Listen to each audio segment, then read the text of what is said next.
Welcome back. मैं हूं शिवम। आप देख रहे हैं एनसीसी फैन क्लब।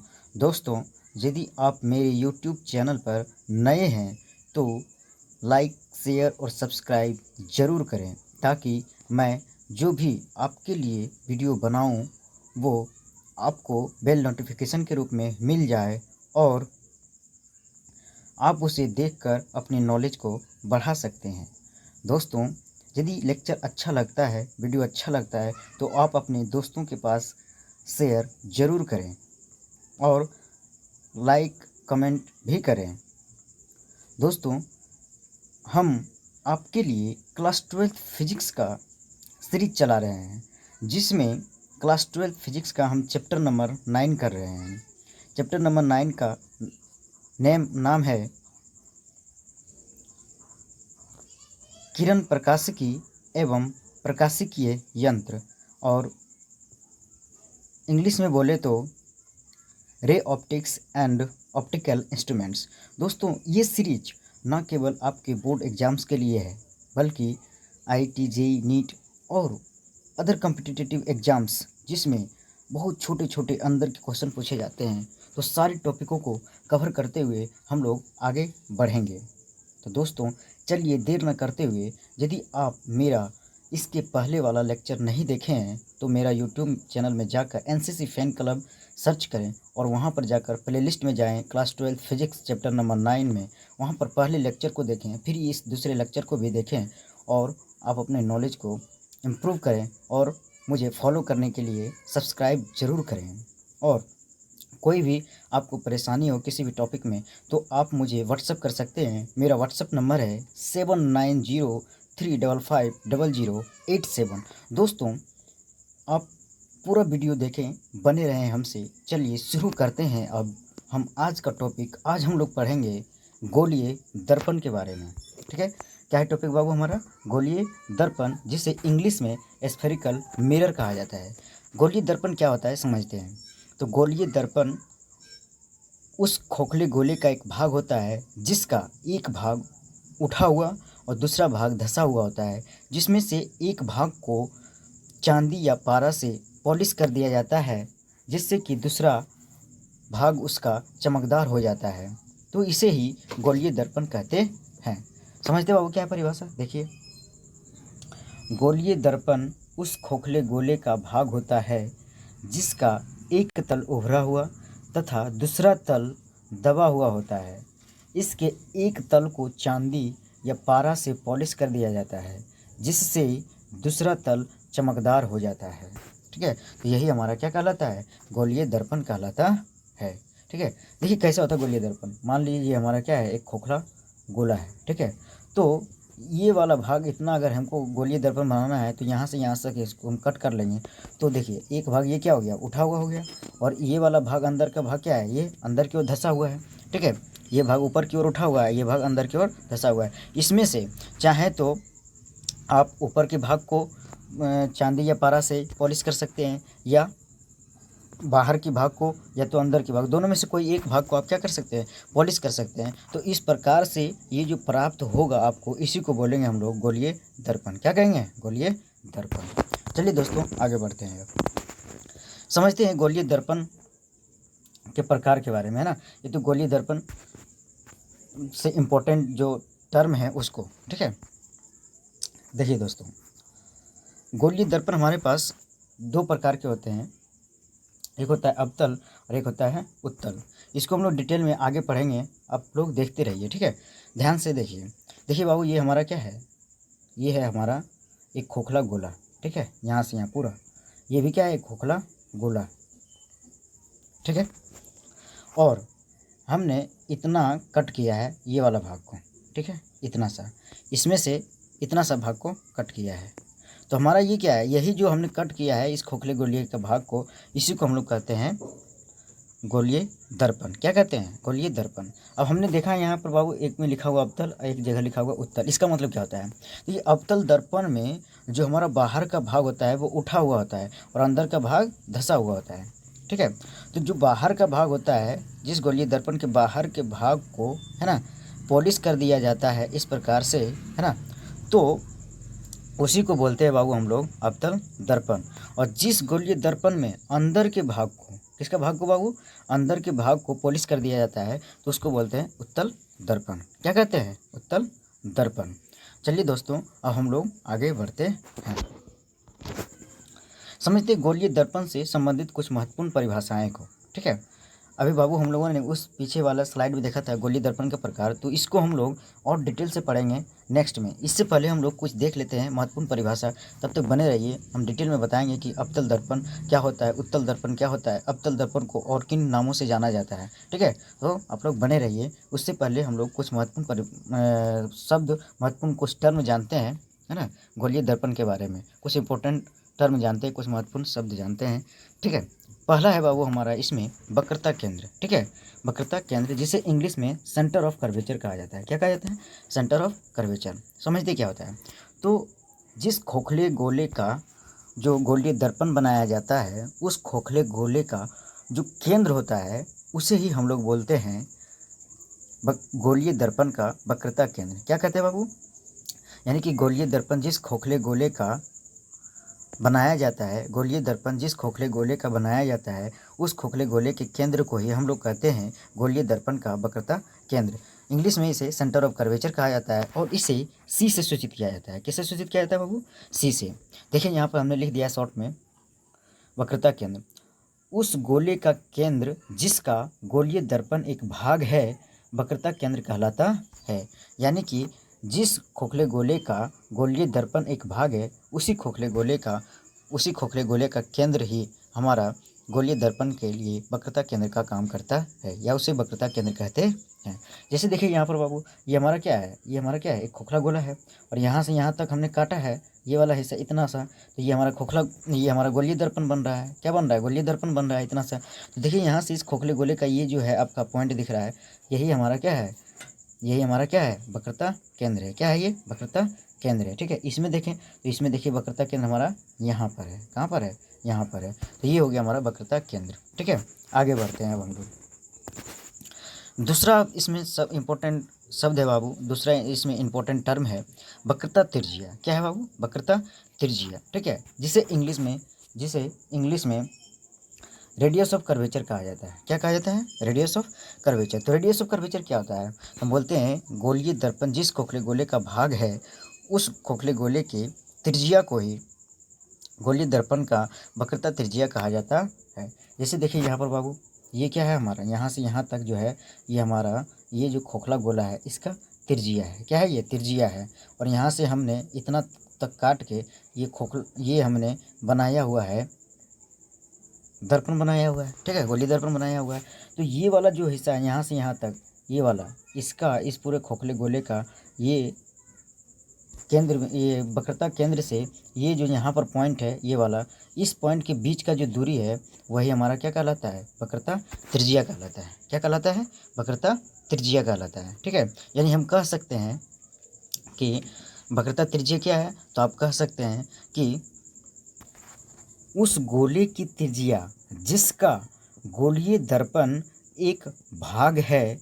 ठीक है, जैसे ये वाला हमारा गोलीय दर्पण है और इस खोखले गोले का भाग है, तो इस खोखले गोले का जो त्रिज्या है ना, उस गोले की त्रिज्या जिसका गोलीय दर्पण एक भाग है, दर्पण की वक्रता त्रिज्या कहलाती है। ठीक है, और इसे कैपिटल आर से सूचित किया जाता है। किससे सूचित किया जाता है बाबू, कैपिटल आर से सूचित किया जाता है। ठीक है, चलिए दोस्तों आगे बढ़ते हैं।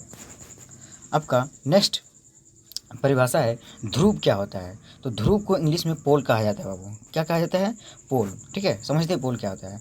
तो जो गोलीय दर्पण है उसका जो मध्य बिंदु होता है उसे ही हम लोग ध्रुव कहते हैं।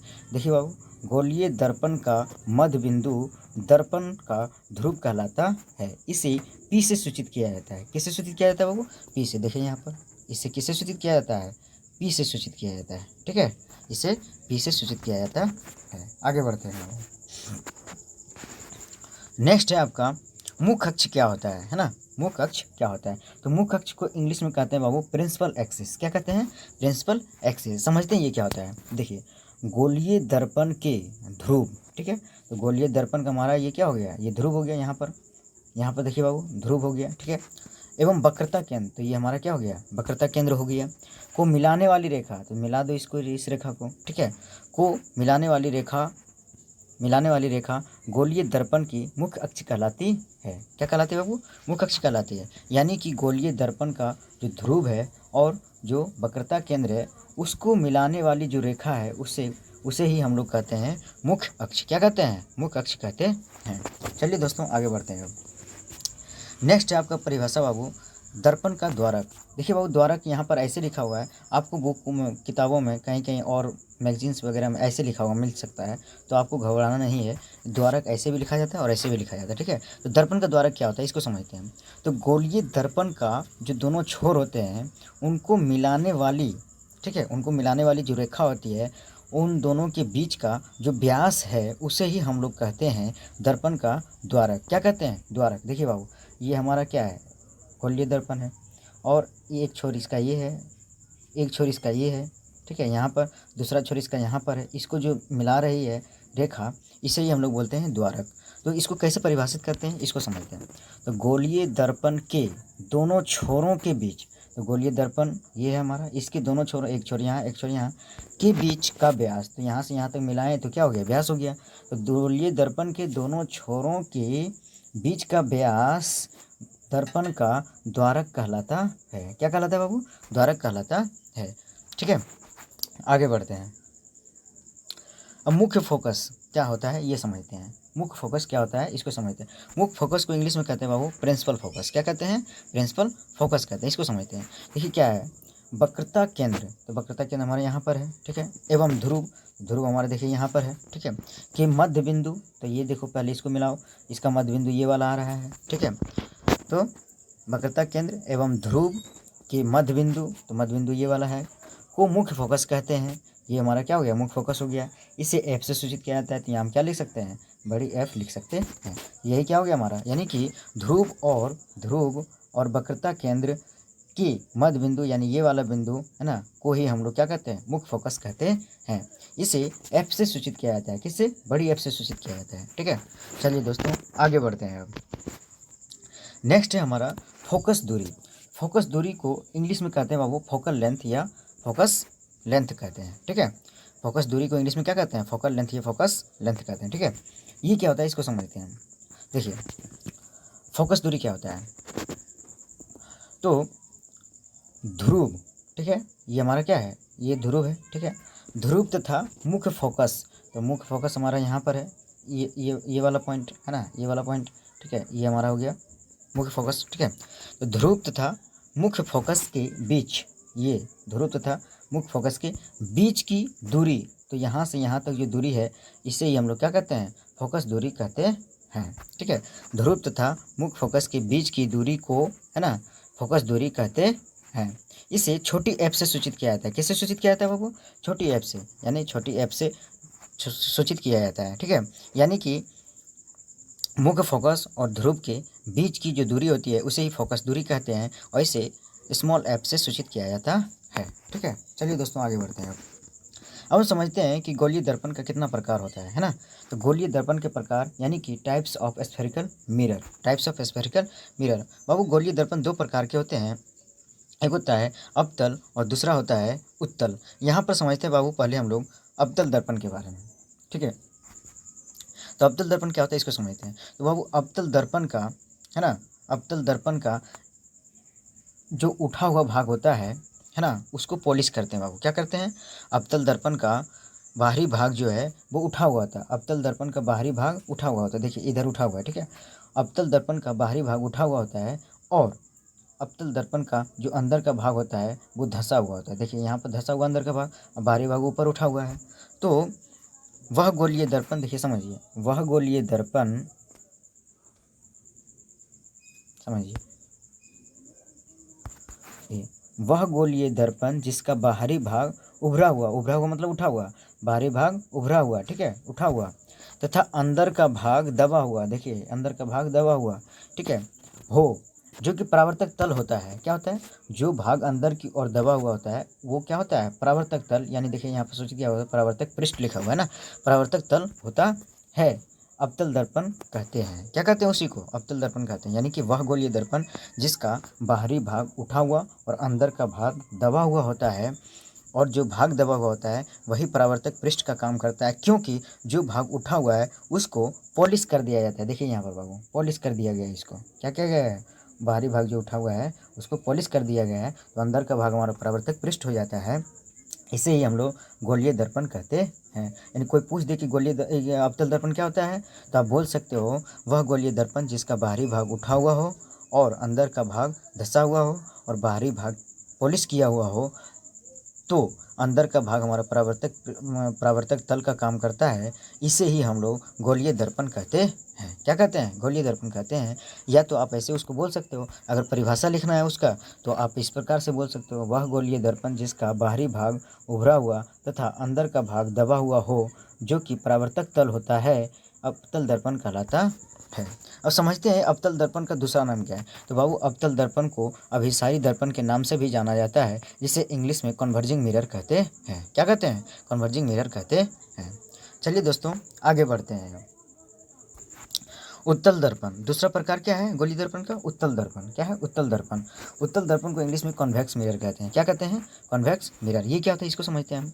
तो वह गोलीय दर्पण जिसका अंदर का भाग दबा हुआ, देखिए बाबू, वह गोलीय दर्पण जिसका अंदर का भाग क्या हो? दबा हुआ। ठीक है, देखिए इस तरह से, और बाहरी भाग उभरा हुआ। ठीक है, बाहरी भाग उभरा हुआ, जो कि परावर्तक तल होता है। देखिए वहाँ पर भी हम लोग सेम परिभाषा पढ़े थे, है ना, लेकिन अंतर के क्या होता है? परावर्तक तल का होता है। अंतर क्या होता है? परावर्तक तल का होता है अवतल दर्पण और उत्तल दर्पण में। अवतल दर्पण में जो परावर्तक तल होता है वो अंदर का भाग होता है, लेकिन उत्तल दर्पण में जो परावर्तक तल होता है वो बाहरी भाग होता है। कौन सा होता है? बाहर का भाग। उत्तल दर्पण में अंदर के भाग को पॉलिश किया जाता है। किसका भाग को बाबू?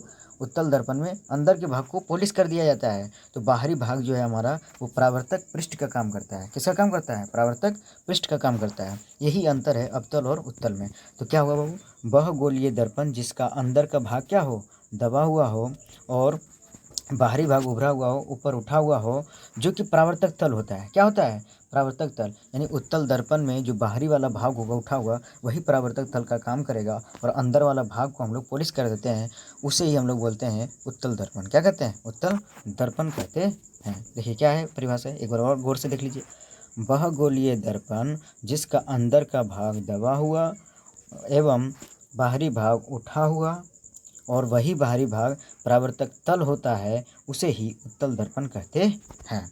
ठीक है, अब उत्तल दर्पण का दूसरा नाम समझिए क्या है। उत्तल दर्पण का दूसरा नाम है बाबू अपसारी दर्पण। क्या है? अपसारी दर्पण, जिसे इंग्लिश में डाइवर्जिंग मिरर कहते हैं। क्या कहते हैं? डाइवर्जिंग मिरर कहते हैं। ठीक है, ऐसा क्यों होता है? देखिए यहाँ से मान लीजिए कोई यहाँ पर प्रकाश किरण आ रही है। ठीक है, अब इस पर जैसे ही टक्कर करता है तो देखिए इसको जाना चाहिए इधर से ही, लेकिन ये इसको मोड़ देता है, इस प्रकार से इसको फैला देता है। क्या करता है? इस प्रकार से फैला देता है। देखिए इस प्रकार से इसको फैला देता है। ये इधर जा रही है लेकिन इसको इस प्रकार से परावर्तन के पश्चात फैला देता है, यानी डाइवर्ट कर दिया। इसीलिए इसको हम लोग बोलते हैं इंग्लिश में डाइवर्जिंग मिरर। क्या कहते हैं बाबू?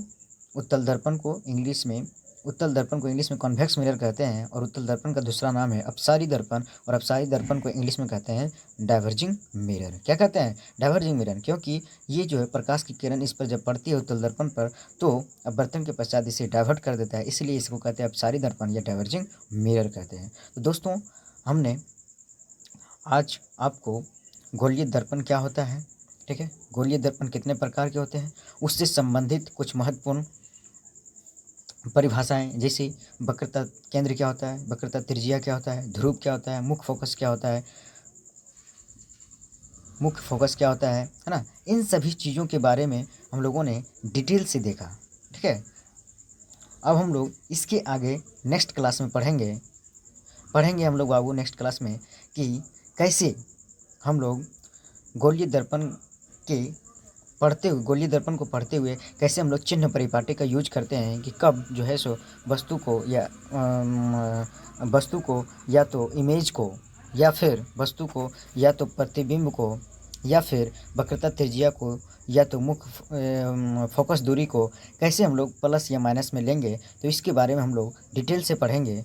तब तक आप अपना ख्याल रखें और पढ़ते रहें, स्वच्छ रहें, सुरक्षित रहें और अपने घर परिवार का भी ध्यान रखें। यदि आपको लेक्चर अच्छा लगता है तो लाइक, शेयर, कमेंट और सब्सक्राइब ज़रूर करें। चलिए मिलते हैं अब नेक्स्ट क्लास में। तब तक के लिए धन्यवाद।